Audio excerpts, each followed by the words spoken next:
Welcome to Clip Smile. Samantha Harris has been working in the trade company for about 3 weeks and has never seen the director. Some say that Ethan Bennett didn't like to wear out his pants at the office and was famous for being able to do business from seemingly unsuitable places such as a restaurant, a nightclub, or even a casino.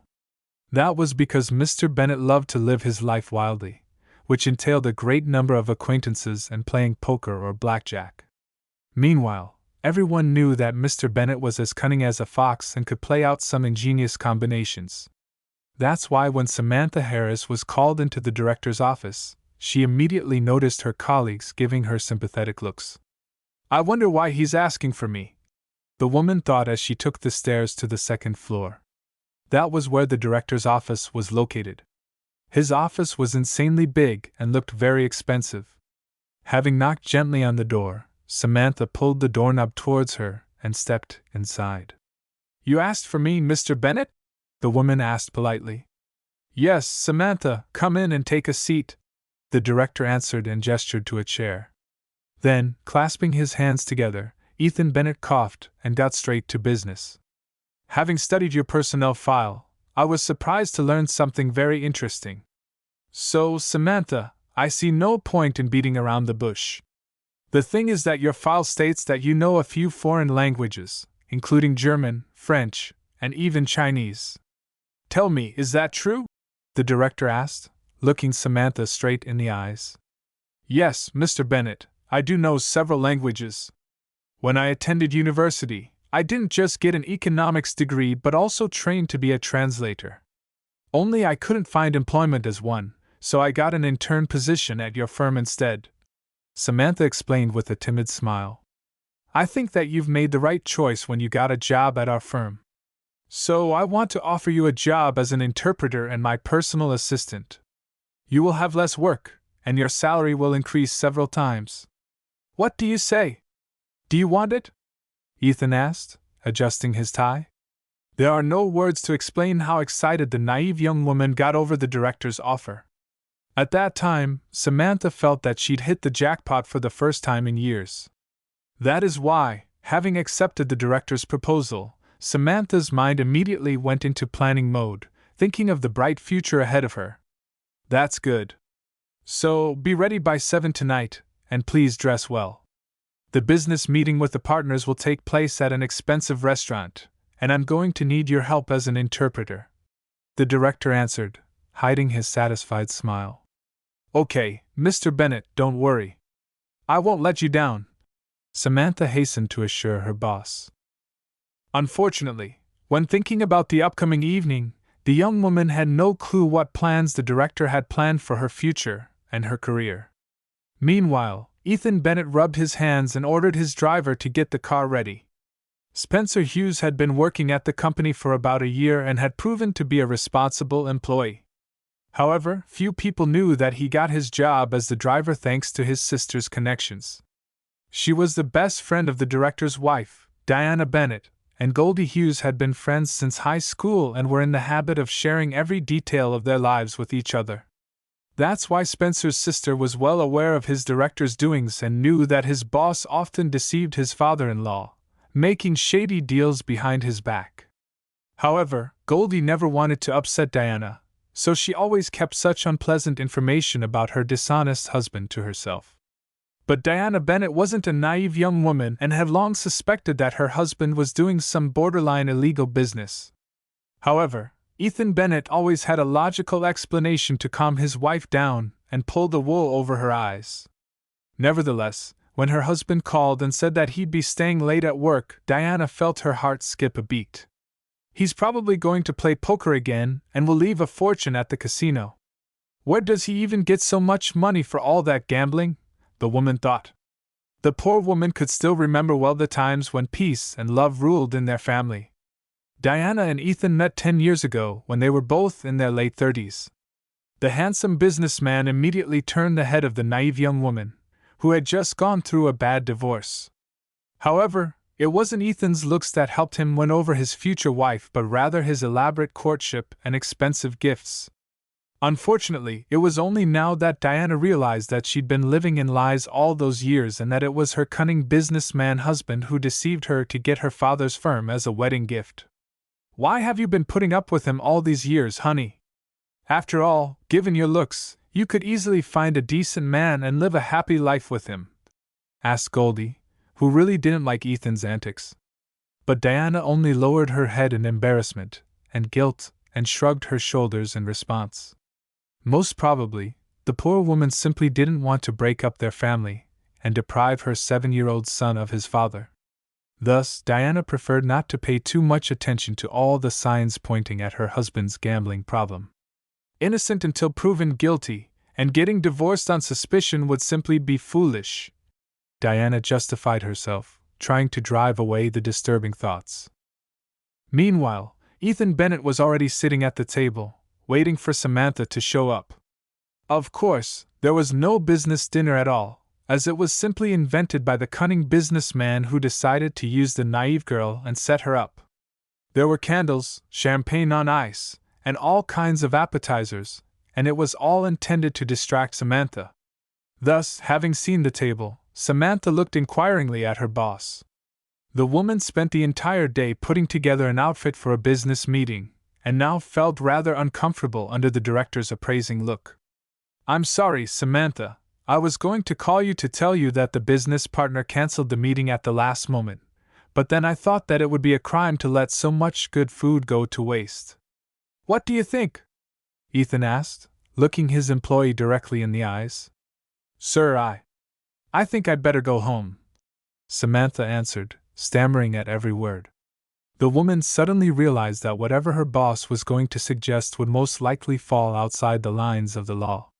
Unfortunately, Ethan Bennett wasn't going to give up easily.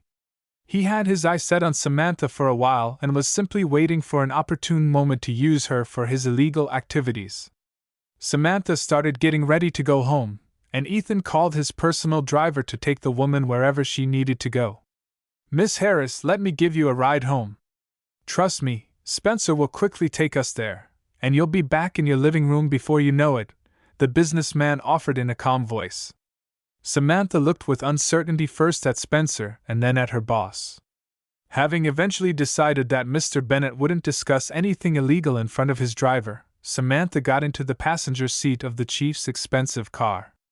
But to the young woman's great disappointment, Spencer didn't even blink an eye as he drove in the opposite direction from where her home was. And when the car stopped near some wasteland, Samantha understood that she once again fell for her boss's tricks. "Spencer, be a dear and step outside for smoke," ordered Ethan Bennett.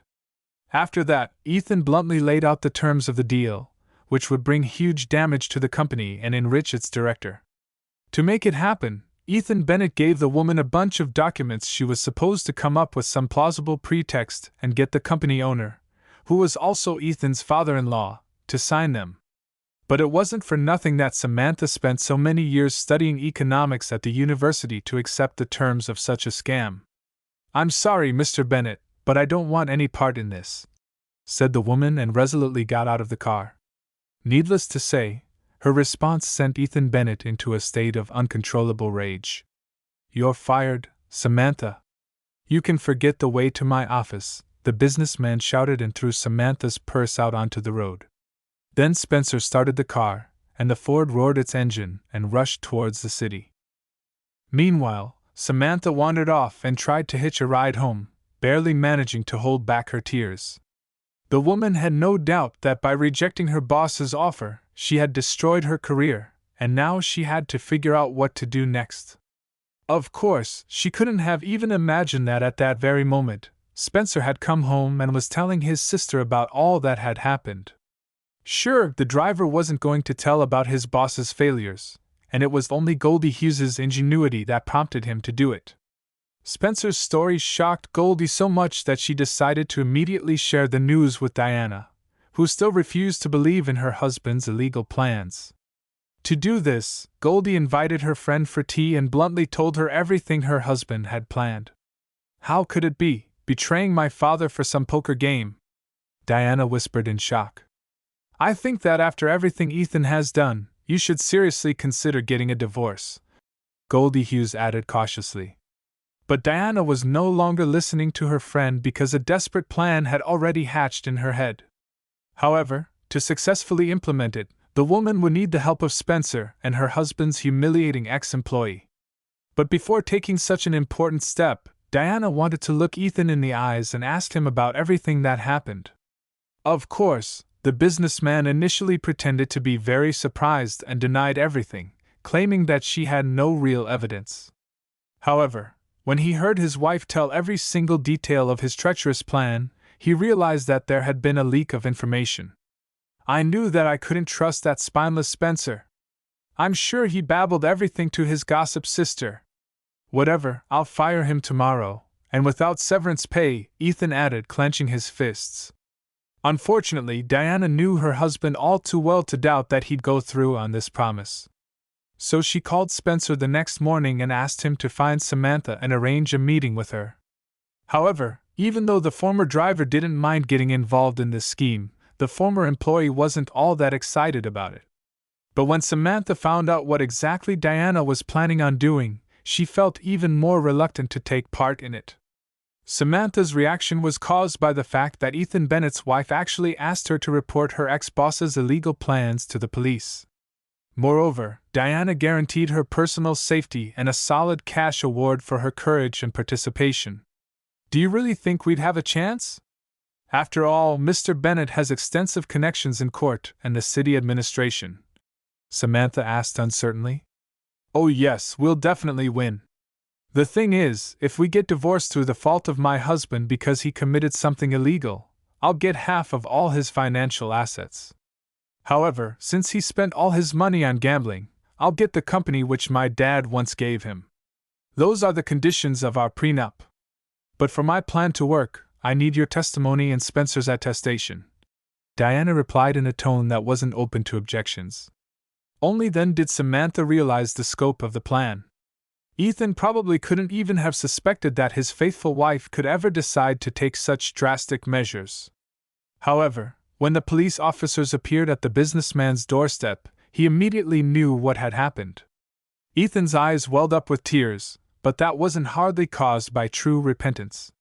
True, thanks to Ethan's connections, he did manage to avoid doing any time in prison, but his financial situation and social status were ruined. After the scandal with the scam he was planning, almost all the business partners turned away from Ethan and broke all contracts with him. On top of that, thanks to the prenup they signed, Diana got half of Ethan's assets after the divorce, as well as the controlling share of the company.